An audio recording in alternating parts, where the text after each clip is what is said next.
Hello everyone.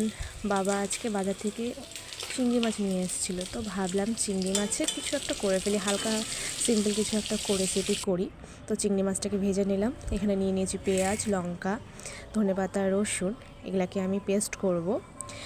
তো paste করার পর রান্না এখানে শুরু হয়ে গেছে। পেস্টটা দেখাতে পারলাম না। এখানে আমি হলুদ দিয়েছি, পেঁয়াজ দিয়েছি, তারপর ধনে গুঁড়ো দিয়েছি, হলুদ, স্বাদ মতন একটু লবণ, তারপর নাড়াচাড়া করলাম।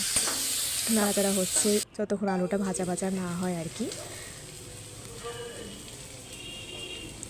একটু নাড়িয়ে দিলাম যাতে লেগে না যায়। তারপরে যে বাটার মশলার যে জলটা যে ছিল সেই জলটা দিয়ে দিলাম। দিয়ে দেওয়ার পরে একটু কষতে দেবো, কষুক।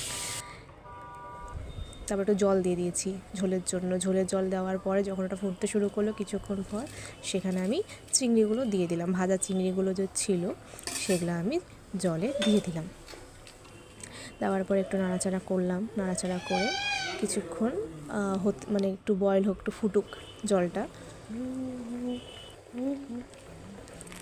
তারপরে যখন নামানোর আগে কুচনো ধনেপাতা ছিল, ধনেপাতাগুলো ছড়িয়ে দিলাম। ছড়িয়ে দেওয়ার পর এখন নামানোর পালা।